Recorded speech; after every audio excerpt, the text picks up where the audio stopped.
para a nossa prece.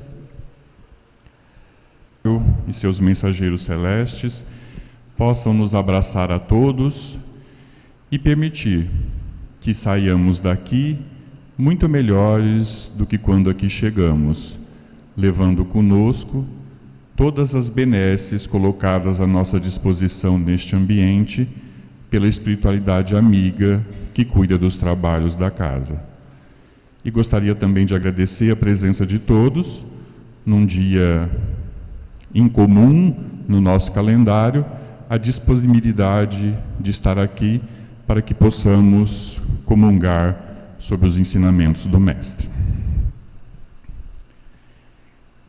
Existem situações do nosso cotidiano que estão presentes no nosso dia a dia que só podem ser melhor compreendidas e, quiçá, aceitas sob a ótica, sob a luz do Espiritismo.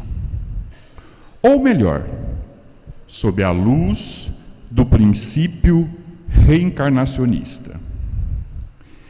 E é disso que nós pretendemos discutir nessa manhã com vocês. Pode parecer estranho o título, Família, a nossa diferença, mas a gente pretende levar a nossa fala de modo que a gente possa compreender esse título. Essas situações presentes no nosso dia a dia e que só podem ser melhor entendidas ou até aceitas à luz da reencarnação, estão entre as situações que fazem parte do nosso cotidiano, como eu já disse. Entre elas está a desigualdade social, né? E aí a gente tem uma chargezinha para que a gente possa fazer menção às desigualdades sociais, né? Desigualdades sociais, em resumo, uns com muito e outros sem nada. Uma outra coisa são, ainda falando sobre as desigualdades sociais, né? De um lado, meu iPhone está tocando, de outro, meu iPhone está tocando, né? Ainda sobre as desigualdades sociais, filho, iPad para você, filho, você vai e pede. Além das desigualdades sociais, nós temos também as malformações ou doenças congênitas. Aí vocês estão vendo gêmeos siameses, também conhecidos como os chipófagos, né? Aqui um lábio leporino, né? Aqui uma síndrome de Down, né? Aqui uma síndrome de progéria, que é um envelhecimento precoce. Além das doenças congênitas, as mortes prematuras, e particularmente mortes de seres que mal saíram da infância, também são situações difíceis de serem entendidas se não forem à luz da reencarnação. Acrescem-se a isso as catástrofes de todas as ordens, determinados pelos processos naturais, como os furacões, as enchentes, os terremotos, as queimadas, enfim.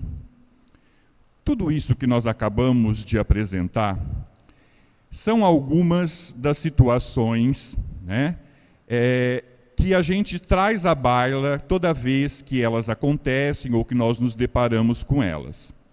E aí a gente se pergunta onde é que está a lógica dessa questão, né? E quase sempre a gente envereda para o caminho da questão, onde é que está a justiça de Deus em tudo isso.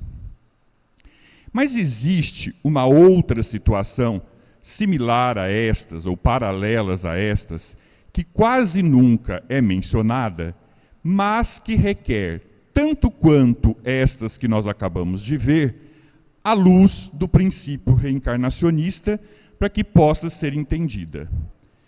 E se não, na mesma proporção destas que nós acabamos de mencionar, talvez até em proporções maiores.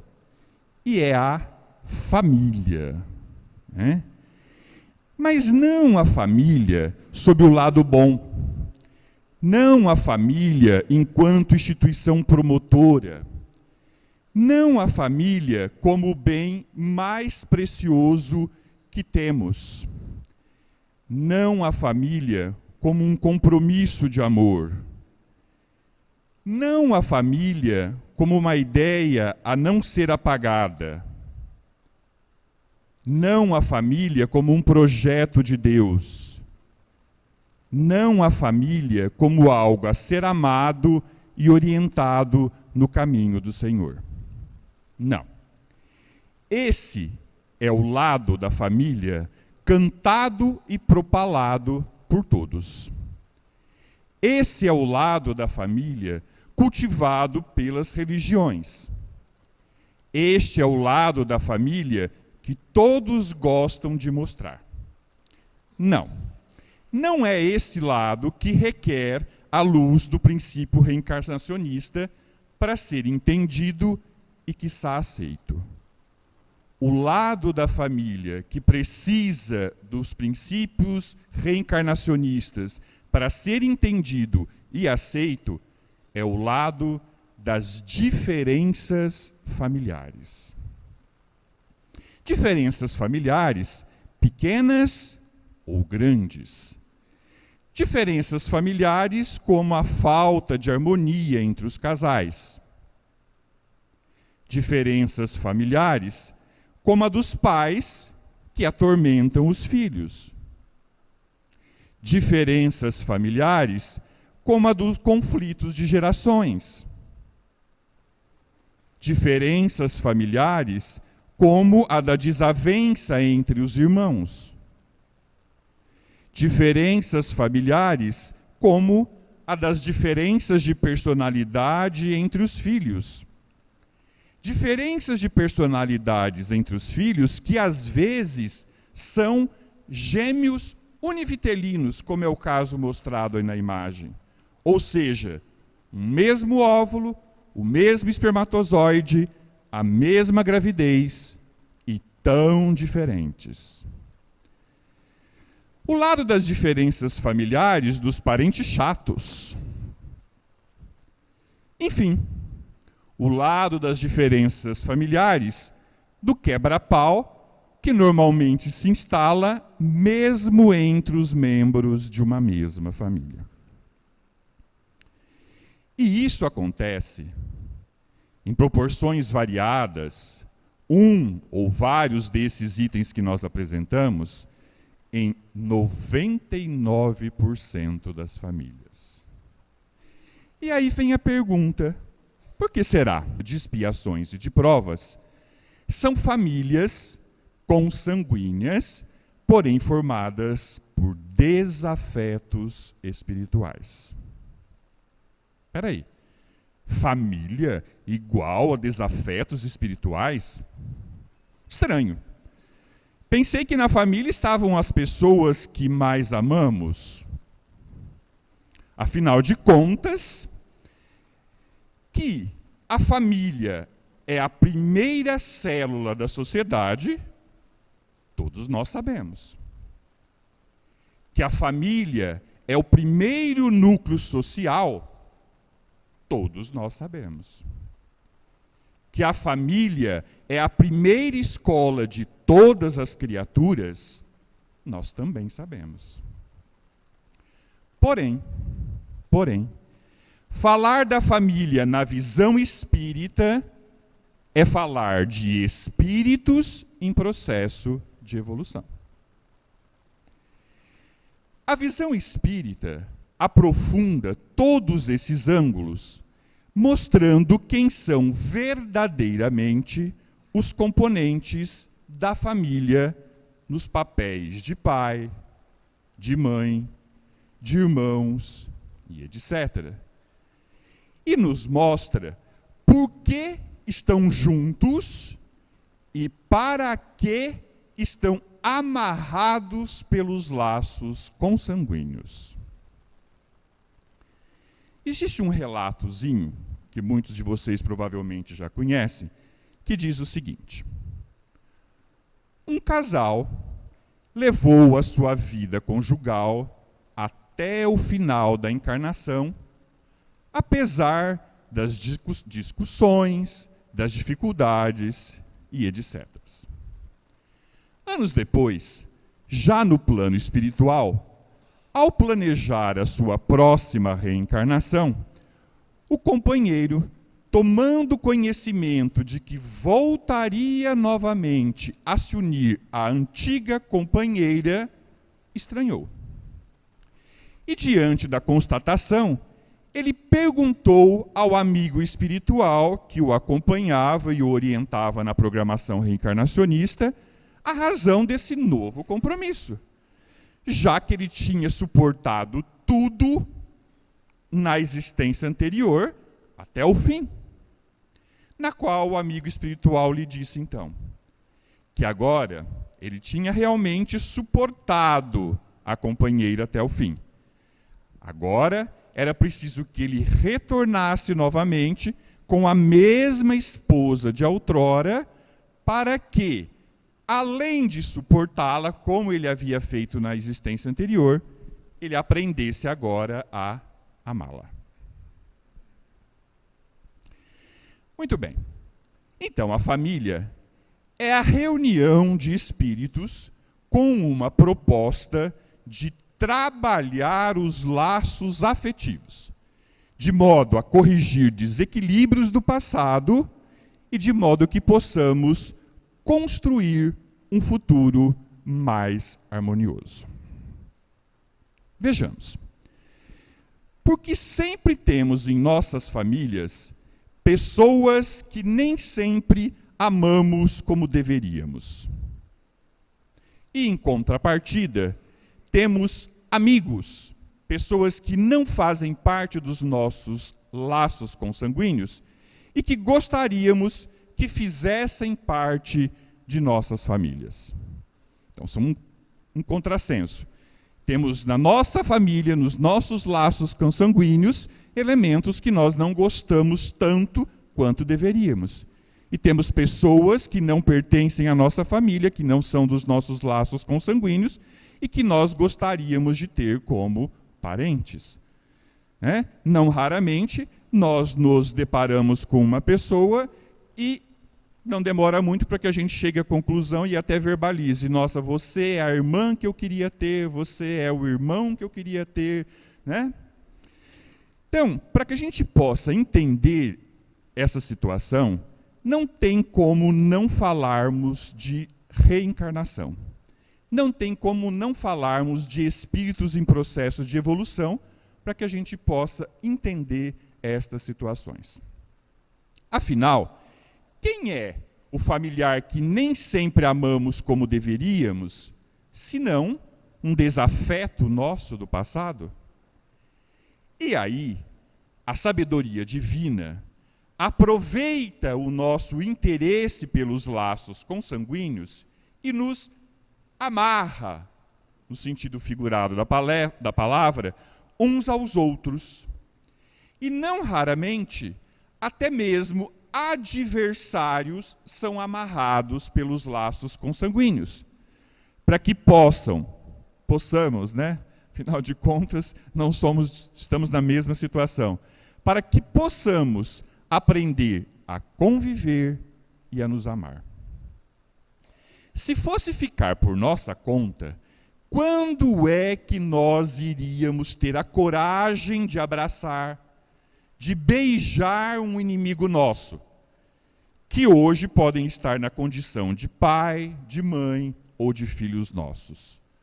Na condição de pai, mãe ou filhos, nós abraçamos, beijamos, porque nós não sabemos que se trata de um desafeto nosso, de um inimigo espiritual. Na condição de laço consanguíneo, nós acabamos nos entregando, nos deixando envolver por esse sentimento. E quem é o amigo que amamos mais que o familiar? ele nada mais é senão um espírito que nós já conquistamos no passado, em encarnações anteriores, pelos laços do amor. Assim, o laço que une a sua família verdadeira não é o laço de sangue, mas é um laço de respeito e de alegria pela vida um do outro. Raramente os membros de uma família, e aqui ele está se referindo à família espiritual, se criam sob o mesmo teto. Essa é uma frase de um autor que não é espírita, o Richard Bach, Ilusões, as aventuras de um Messias indeciso. Então veja que ele nos diz que a verdadeira família, e aqui, mesmo não sendo espírita, ele está fazendo menção a uma família de laços espirituais, não raramente se criam fora do nosso teto, ou seja, são amigos, são companheiros de trabalho, enquanto que ficam reservados para estarem presos a nós pelos laços consanguíneos e sobre o mesmo teto, os nossos desafetos. E existe um trecho no Evangelho segundo o Espiritismo, exatamente lá no capítulo 14, intitulado Honrai a vosso pai e a vossa mãe, com o título de O Parentesco Corporal e o Parentesco Espiritual, que exatamente nos explica sobre essa questão. Lá no Evangelho segundo o Espiritismo, exatamente nesse ponto onde está sendo mostrado aí, diz que os verdadeiros laços de família não são os da consanguinidade, mas os da afinidade espiritual. Podemos estar numa mesma casa, junto com espíritos com as quais não nos afinizamos, mas que precisamos aprender a amar. E podemos ter espíritos muito ligados a nós pelos laços afetivos e que podem estar transitoriamente distantes de nós. Também no Livro dos Espíritos, no capítulo 8, intitulado A Lei de Sociedade, no item Laços de Família, mais especificamente na pergunta 774, os espíritos respondem a Kardec também sobre esse assunto. E dizem: os laços sociais são necessários ao progresso, e os de família mais apertados formam os primeiros. Eis porque os segundos, que são os laços de família, constituem uma lei da natureza. Muito bem. Vejamos. Então, será que nos dias de hoje a grande maioria das famílias é formada por espíritos afins ou por espíritos adversários? Em função dos inúmeros conflitos e das colocações dos espíritos, em função de a Terra se tratar de um mundo de expiações e provas, é muito mais comum, e eu já disse anteriormente, 99%, que reunamos no seio familiar espíritos com os quais possuímos arestas para aparar. Então significa que o lar é um campo de batalha onde vivemos num fogo cruzado? Mais ou menos. Alegoricamente, sim. Entretanto, Deus, na sua infinita sabedoria, nunca nos deixa sós. E contamos sempre com algum familiar que nos protege e ampara, quer no plano terrestre, quer no plano espiritual. E a esses familiares que nos protegem, devemos pedir ajuda para os momentos difíceis. De qualquer forma, qualquer convivência implica num conjunto de diferenças pessoais. Por isso que os bonequinhos aí estão pintados de cores diferentes.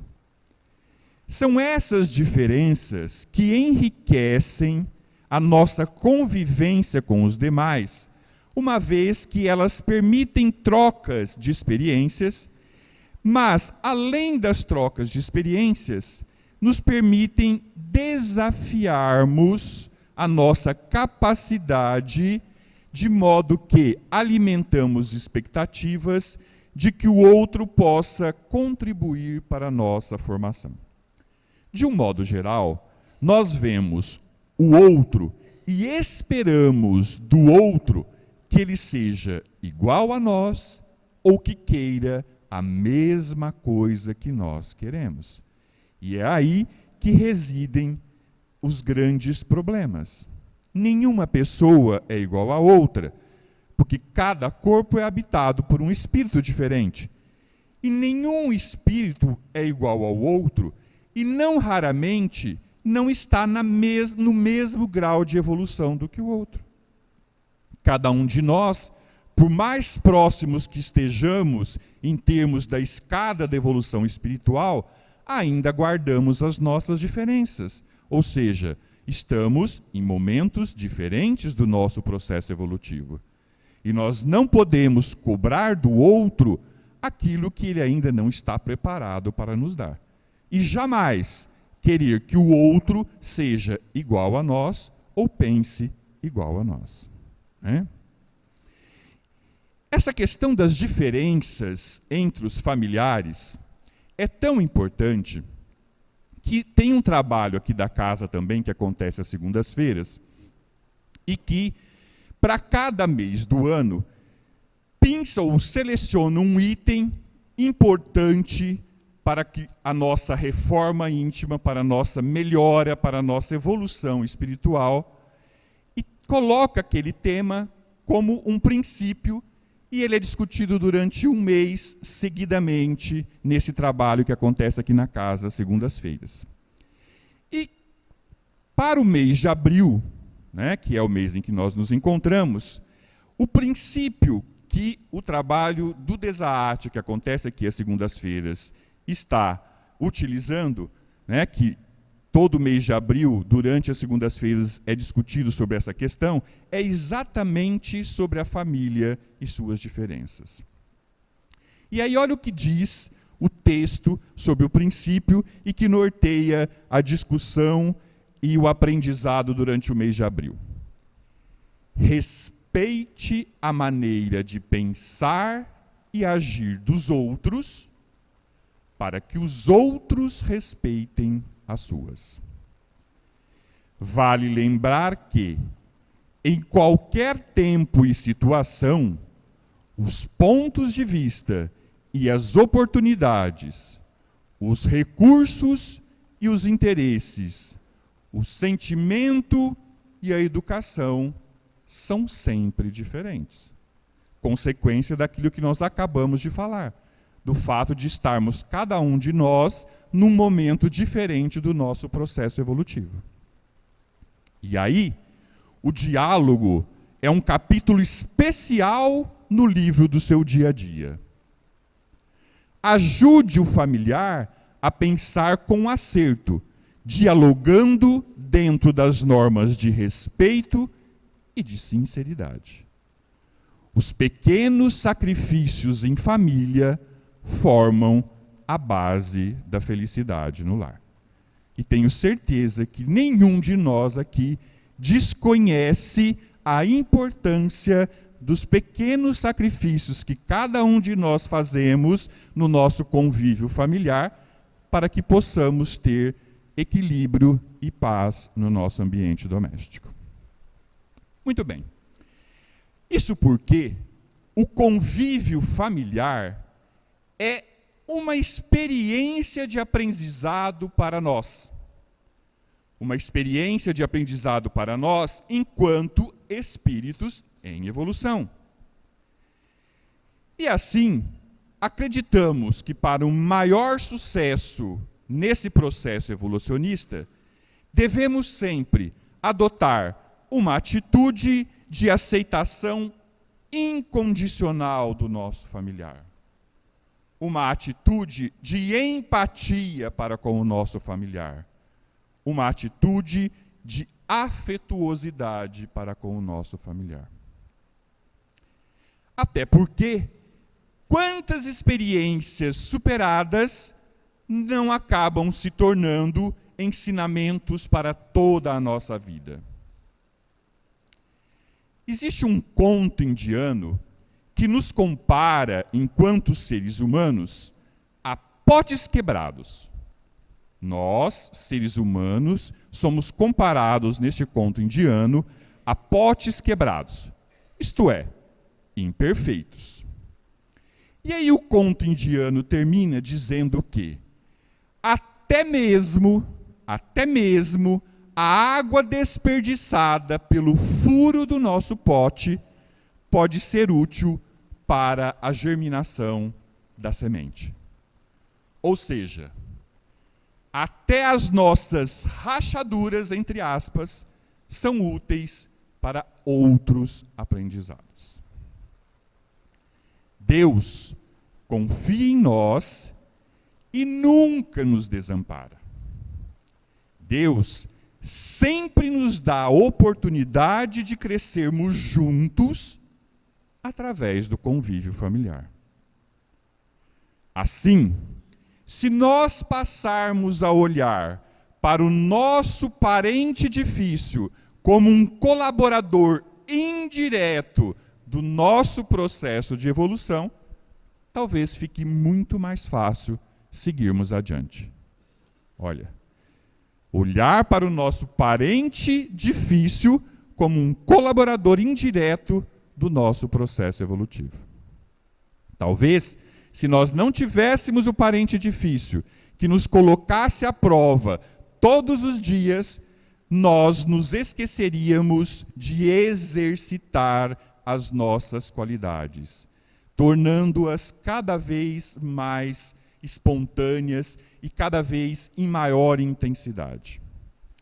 E mais tarde, depois de toda a convivência com esse parente difícil, que nos ajuda indiretamente a exercitar e a colocar em prática as nossas qualidades intrínsecas que todos nós temos, nós poderemos contemplar a satisfação da superação das crises. Assim, a aceitação incondicional do outro, e quando nós falamos em aceitação incondicional, nós estamos nos referindo a aceitar o outro como ele é, e não tentarmos mudá-lo para atender às nossas expectativas e os nossos desejos. Então, aceitarmos o outro incondicionalmente é uma valiosa ferramenta para toda e qualquer convivência, seja no lar, seja no trabalho, seja em qualquer ambiente onde convivam duas ou mais pessoas. E aceitar incondicionalmente implica até em entender ou permitir a atitude do outro, embora não concordemos com ela.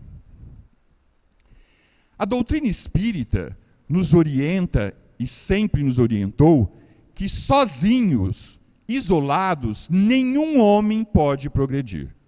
Então não existe progresso, porque seria muito fácil, né? Não, então vou me isolar do mundo, né? Vou mudar para uma cabana numa montanha, vou me isolar de todos, que assim eu não tenho dificuldade nenhuma. Mas isso não leva ao progresso. Sozinho, sem a convivência com os demais, nós não evoluímos, nós não progredimos. É exatamente no contato direto com os outros homens que um homem se aprimora. E a família é a primeira escola desse aprendizado. E por essa razão, a família representa os recursos auxiliares, os primeiros desafios para a nossa experiência. Desse modo, a família é a nossa diferença. A família é o nosso primeiro desafio para a nossa evolução. E, portanto, podemos dizer, então, sim, aquele título que a gente colocou lá no início, que a família é a nossa diferença, mas uma diferença a ser vencida.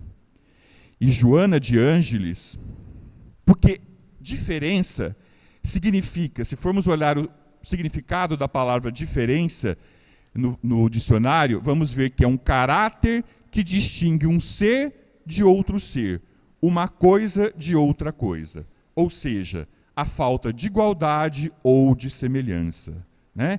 Então, nossos entes queridos, nossos parentes, nossos familiares, são diferentes de nós, divergem de nós, portanto, eles são a nossa diferença. E não raramente, essas diferenças levam a desavenças e a contendas, né? E Joana de Ângeles, no livro Estudos e Espíritas, nos diz o seguinte, da psicografia de Divaldo Pereira Franco, nos diz o seguinte: a família é um grupo de espíritos normalmente necessitados, desajustados, em compromisso inadiável para a reparação, graças à contingência reencarnatória. Então é aquilo que nós já vimos, é a sabedoria divina nos amarrando, no sentido alegórico da palavra amarrar, do verbo amarrar, aos laços consanguíneos, para que a gente possa inadiavelmente repararmos os desafetos para com esses entes que fazem parte da nossa família.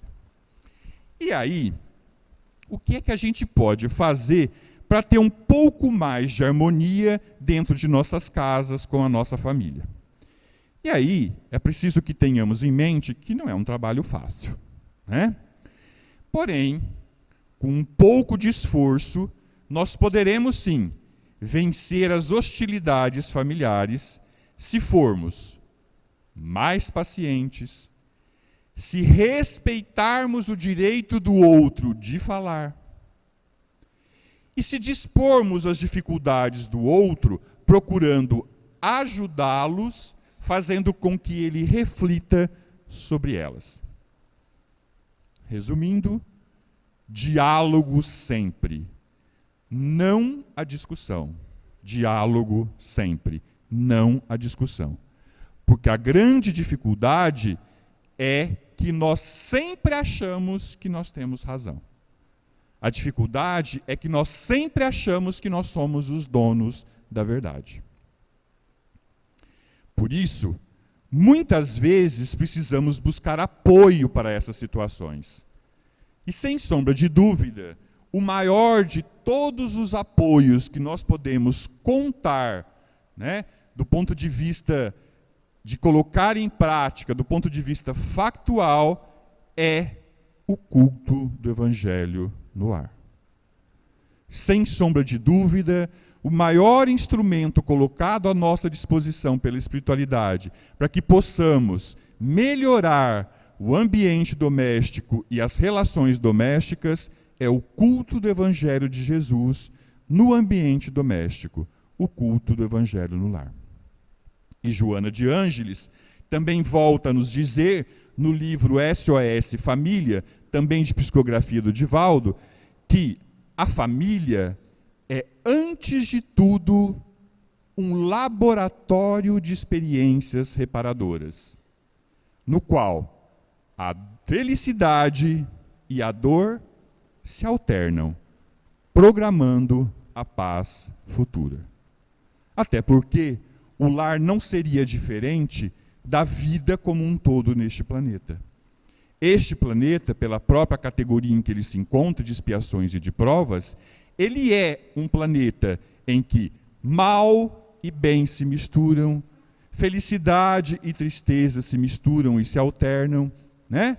E no lar não seria diferente. Então o lar é um laboratório de experiências reparadoras. E não nos iludamos. No lar, nós vamos ter alternância de felicidade e de dor. Até para que os momentos de dor não nos deixem esquecer de que estamos num processo evolutivo e que devemos, todos os dias e todos os momentos de nossa vida, exercitarmos, treinarmos as nossas qualidades intrínsecas. É ponto pacífico em todas as religiões que a família é uma das mais importantes associações na Terra. Eu diria a mais importante. E Emmanuel nos diz, no livro Vida e Sexo, de psicografia do Chico, exatamente no capítulo 2, intitulado Família, ele nos diz o seguinte: que temos no Instituto Doméstico uma organização de origem divina. Uma organização de origem divina, em cujo seio encontramos instrumentos necessários ao nosso próprio aperfeiçoamento, ao nosso próprio aprimoramento, para a edificação de um mundo melhor. Até porque não adianta sonharmos com um mundo melhor se nós não nos melhorarmos a cada um de nós. Nós só vamos alcançar um mundo melhor a partir do momento em que nos propusermos, cada um de nós, a nos melhorarmos.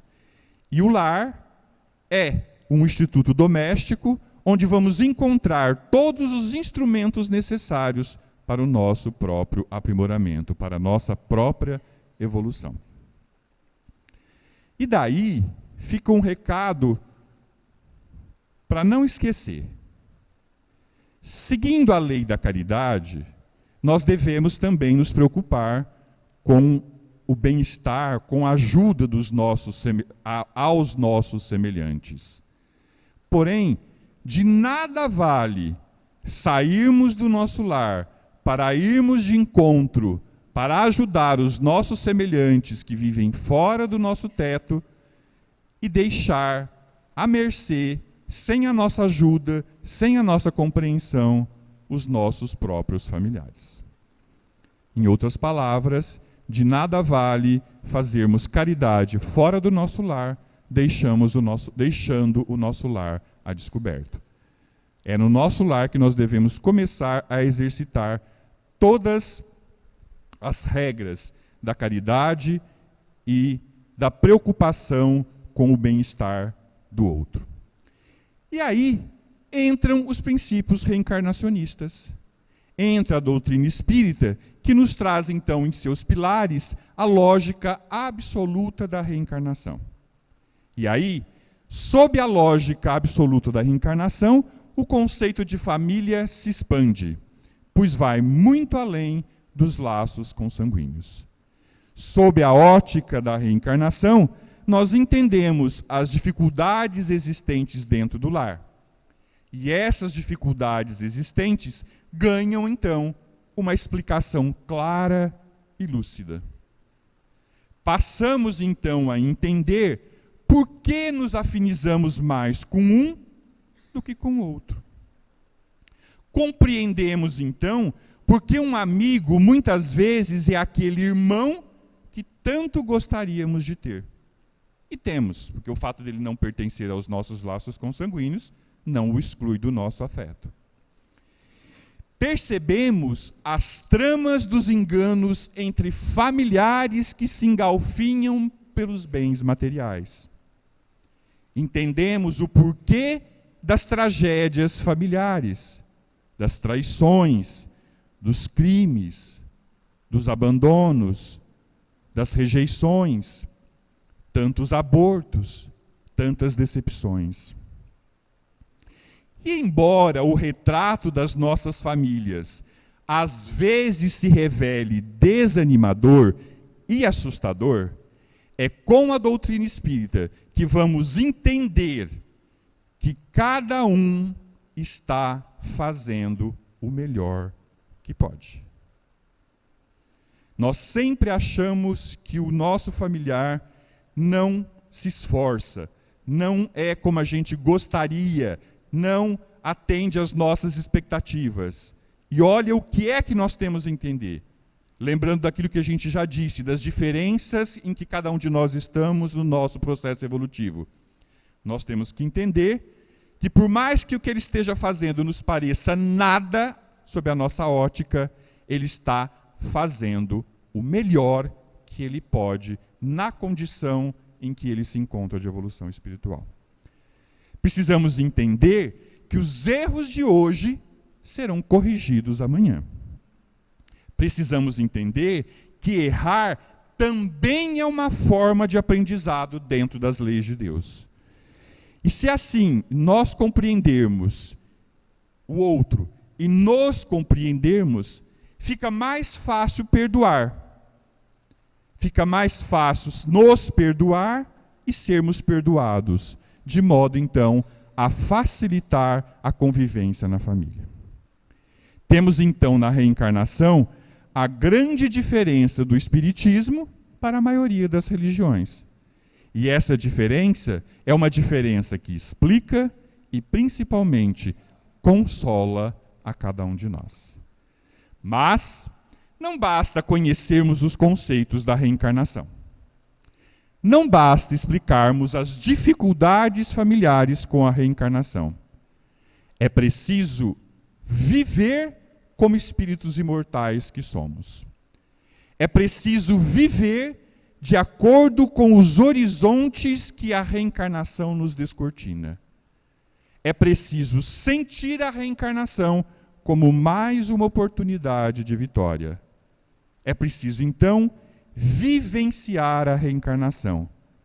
Não mais apenas crendo, mas sabendo das diferenças à luz da reencarnação. E assim, se passarmos a encarar os laços de família sob a lógica irrefutável da reencarnação e não esquecendo jamais do mandamento maior trazido por Jesus, que diz: fazei ao próximo o que gostaríeis que fizesse a si mesmo, aí sim poderemos lidar melhor com as nossas diferenças familiares. Sim, porque, afinal, a família é um projeto de Deus. A família é o bem mais precioso que temos. A família é uma ideia a não ser apagada. A família é um compromisso de amor. A família é algo a ser amado e orientado no caminho do Senhor. Sim, nós devemos acreditar na família, apesar de todas as suas diferenças. Façamos com os nossos familiares inimigos o que Abraham Lincoln pregava. Abraham Lincoln pregava: eu destruo meus inimigos quando faço deles meus amigos. E Jesus, mestre e amigo, estará sempre conosco nessa empreitada. E dele aprendemos, dos seus lábios, da lição do seu amor universal, que devemos nos dedicar a todos os espíritos indistintamente. Entretanto, pequenos que somos, iniciantes que estamos na escala evolutiva, ainda estamos iniciando a conjugação desse verbo misterioso e belo que é o verbo amar. Por isso, nessa manhã, pedimos a Deus e a Jesus que nos inspire na busca permanente pelo amor. Do amor que compreende, do amor que auxilia, do amor que estende as mãos, do amor que caminha junto. Sabemos que a providência divina nos situa na família que nos é mais adequada para o nosso progresso espiritual. Por isso, Senhor, auxilia-nos a amar esses espíritos com extrema dedicação. Por isso, Senhor, dulcifica-nos o coração no convívio de cada dia. E assim, Senhor, que o teu amor nos ilumine a alma, agora e sempre. Que assim seja.